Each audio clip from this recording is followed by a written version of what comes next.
Today I thought I would show you this safari themed journal I've been talking about. Right now I've just finished, I think I've pretty much finished the paper that I want to put in it. All the paper is either tea dyed or hand painted, and it's recycled paper. Most of it's just cheap copier paper that you get in a ream at the discount store for a couple of bucks. Anyway, this is my stack of papers inside, and I think I've got enough now that I'll start sewing it into signatures. I'm a seamstress, so what I'll probably do is gather a few pages together and then stitch in the ditch, as we call it in quilting, or stitch in the crease of the paper of the signature, and then stitch them into a piece that I will glue into the spine of the book. Anyway, first I wanted to show off all the papers I have painted. This is just some painty paper, some nice brown and cream. On the other side, we got a really lovely zebra print. This one is a textured cream colored painty paper. This has got swirls and texture. It looks like a fur. I'm big on texture and the sensory. This is another swirly background with some spots on it. This one is another swirly background in a taupe, and I mixed this color myself. I have the 6 basic primary colors in my acrylic paints. There are the Walmart 50 cents container, and so I mixed this color myself. This is a nice green, and this one I used a little Mod Podge in to make it more pliable paint, and also to stretch my paint. I mix it with school glue a lot of the time to thin it out some and make it last longer, so I don't need to use as much pigment. This is another swirly background. This one is my elephant skin paper. No elephants were harmed in the making of this paper. For this, I used the technique with tissue paper and paint mixed with the Mod Podge, the gesso, whatever you want to call it. I painted the paper gray, which I mixed the color myself, and then I laid down a sheet of tan tissue paper, and I went back with the gray and painted over that, and that gave me this beautiful elephant skin texture. And on these papers, I will be painting the back side. I just haven't got around to it yet. This is another swirly paper, another fur paper. This is actually a blotter sheet from my alcohol inks. I made alcohol inks from the Dollar Tree permanent markers and the Dollar Tree isopropyl alcohol, and I put them in these Dollar Tree spray bottles, and this is my alcohol ink, and I'm going to talk about it a lot more as I go through the papers. I made a brown that actually can replace tea dyeing if you just need to do one sheet. It also distresses things very cool, and you'll see it in a few minutes. Anyway, this was a blot sheet. I used this is cardstock, and I had sprayed down a piece of paper, which we'll get to a little later, and then laid this over it and just pushed with my hands and rubbed across. These were wrinkles in the paper, and I do it all. I don't have any fancy backgrounds. I have these plastic cutting boards from Dollar Tree. They come 2 in a pack, and I use this for a lot of my alcohol ink dyeing. It works really nice. All right, this was a blotter print. There's a paper we'll get to later that is all in greens, and this was a piece of regular copy paper that I put on top after I had painted and sprayed my alcohol inks. I laid this on top and just pushed with my hands, and this is what came out, and I absolutely adore this. I think it's beautiful. This is one of my tea dyed papers. And for my tea dyeing, what I did, I have a 9x13 glass baking pan. I filled that with approximately 4 to 5 cups of very strongly brewed black tea. I used about 10 tea bags in for each 2 cups of water. and soaked my paper, and I soaked regular white copy paper, but I also soaked some neon paper, and let me grab that out for you. Some neon copy, cheap neon copy paper. I think I got it at Kmart like 5-6 years ago. Anyway, that produced some really exquisite results in my tea dyeing, and you'll see that in a little bit. This is my crocodile print. I adore my crocodile print. That was a lot of fun. In the interest of time, I've sped up part of this video where I'm going through all of the tea stain paper. I love the oranges, I love the greens, I love the way the neon paper faded into the regular white paper that I used. I also love the way it distressed the edges and made the paper look very aged very quickly.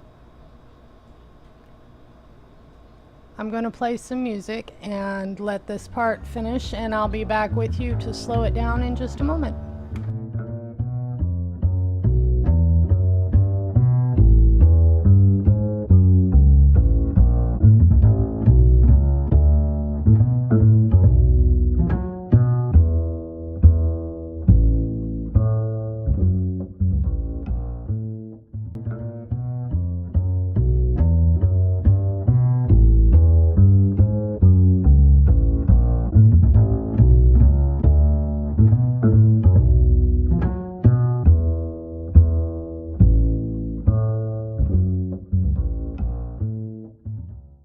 This is a Nyala print. Nyala is a South African deer or antelope, and they look like someone took a white paint can and just drizzled white paint down their sides, but it really camouflages them.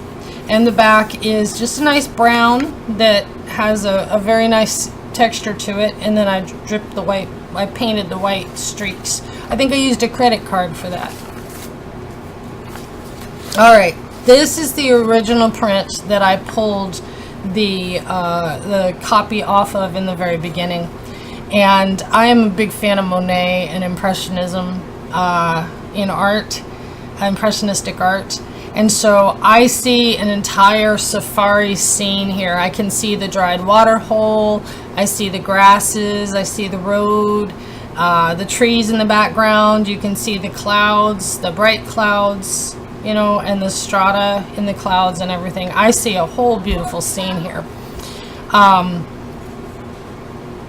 think that one's just, that's one of my favorite pieces. Alright, this is a generic cat print, I want to say. It's not really a leopard, not really a lion, not really a tiger. This is alcohol inks and acrylic paints. This is another tea-dyed sheet. Another tea-dyed sheet. Look at that flame. Oh, I love that flame. More tea dye. More tea dye. More tea dye. And like I said, tea dyeing is the easiest way in the world to alter your paper. You can, as far as I found, I've been able to use any kind of paper in the world, and you just soak it in the tea bath and then carefully blow it dry. This one, I'll start with the inside. This was me pouring alcohol ink on my plastic Dollar Tree cutting mat, for lack of anything else. I thought, oh well, let's see what happens. So I drizzled some alcohol ink, and then I put my paper down and I smeared it, and it said, oh, this looks like a sunset. And I have an old Halloween decoration set, and it had some trees, so I pulled this out and sponge painted around it with black. And then this is just kind of an abstract thing, but I thought that was really, really pretty. It looked kind of like a sunset.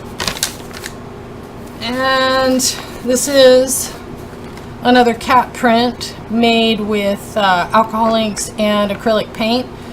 The background is the brown alcohol ink I was telling you about. It's very rich and beautiful. And then on top of it, I put some beige and some orange, and then I saturated it in that brown alcohol ink. I used a light blue paper with a rainbow on it. It was a copy paper that I had, and so when it came through, you can see the yellows and the oranges and the purples from the brown ink coming through. Alright, I've sped it up again. This is alcohol ink in spray bottles that I talked about earlier on various colored papers, and that is the brown right there. I love this one, fruit on paper. And with the brown on top of it, it does distress it. I really had a lot of fun with the alcohol inks in this project. That was a blotter page that I had already sprayed another page and used that to blot it up, and it was so pretty I kept it. This is the brown and the pink together with some green. I was just having fun spraying. I'm really enjoying my alcohol inks. Also, and so that's all my papers, and as you can see, I've got quite a bit of papers. And so I think I've got enough here to start sewing them together, making my signatures. Now I'll show you the cover. My cover, this whole journal was inspired by the cover fabric, and the fabric I put on the cover. I've had this fabric in my stash for years and years. Someone gave it to me many years ago, and I took a Cheez-Its box, a snack cracker box, and cut it up, and I looked around because the video I was watching, they were making a journal cover, and I looked around and said, what do I have? And I saw this fabric and I went, you know what, I'll go ahead and use it. So I painted it black, painted the cardboard black, and then I slapped this on with some Mod Podge underneath. I haven't treated the top yet because I don't know what I'm going to do with it. The inside I painted black and I gave it some zebra stripes. I kept this clean. This is just some plain acrylic and a little bit of glue because this is where I'm going to glue in my signature plate, I guess you call it.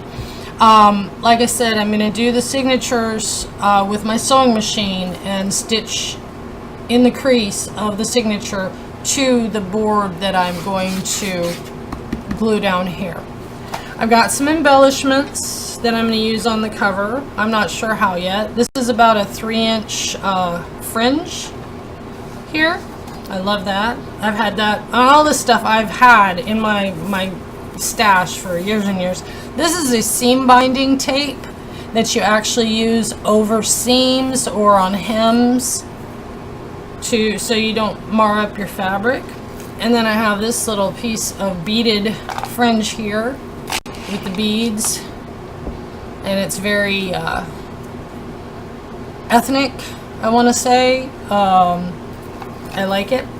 And I made some tags for one of the groups I'm in. There's a tag challenge. I dropped one on the floor. I'm not going to go get it. But anyway, I took some pictures from magazines that were kind of camping and safari related. And on the back of these tags, I've painted them with an acrylic paint and put down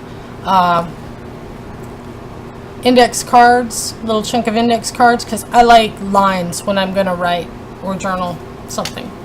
Anyway, that is all my beautiful papers that I have made.